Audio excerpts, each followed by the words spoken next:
Online লেনদেনের যুগে এখনও নগদ টাকা উঠে যায়নি।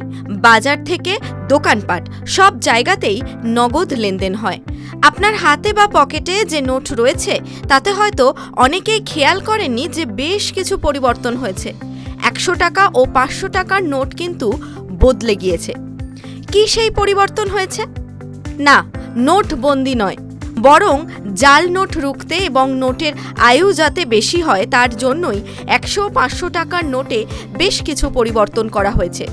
রিজার্ভ ব্যাঙ্ক অফ ইন্ডিয়া জানিয়েছে, দৈনন্দিন লেনদেনে 100-500 টাকার নোটের ব্যবহার সবথেকে বেশি হয়।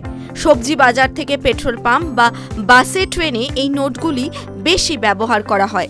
টানা ব্যবহারের ফলে নোটগুলি মলিন হয়ে যায়, অনেক সময় ছিঁড়ে যায় বা নষ্ট হয়ে যায়। রিজার্ভ ব্যাঙ্ক জানিয়েছে, মহাত্মা গান্ধী সিরিজের এই নোটের মেয়াদ আরও বাড়াতে ও জালিয়াতি রুখতে নোট ছাপাই আরও নিখুঁত করা হয়েছে। স্পষ্ট করা হয়েছে ওয়াটারমার্ক অথেন্টিকেশন।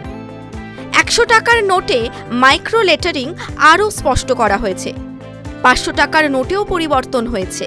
নোটের রং আরও উজ্জ্বল করা হয়েছে, আরও স্পষ্ট মাইক্রো প্রিন্টিং করা হয়েছে। পুরনো নোটের কি হবে তাহলে? রিজার্ভ ব্যাঙ্ক অফ ইন্ডিয়া জানিয়েছে, পুরনো ও নতুন নোট দুটোই গ্রহণ করা হবে। এটিএমেও পুরনো এবং নতুন দুই নোটই পাওয়া যাবে। এর জন্য লেনদেনে কোনো সমস্যা হবে না। ব্যাংকের কর্মীরাও যাতে এই নোট পরিবর্তন সম্পর্কে অবগত থাকে তার নির্দেশ দেওয়া হয়েছে। আরবিআই এর সার্কুলারে ছবি সহ যাবতীয় বর্ণনা দেওয়া হয়েছে যাতে বুঝতে অসুবিধা না হয়। পাবলিক ও প্রাইভেট সেক্টর ব্যাংকগুলিকে এই সার্কুলার ইতিমধ্যেই পাঠানো হয়েছে। TV9 Bangla digital.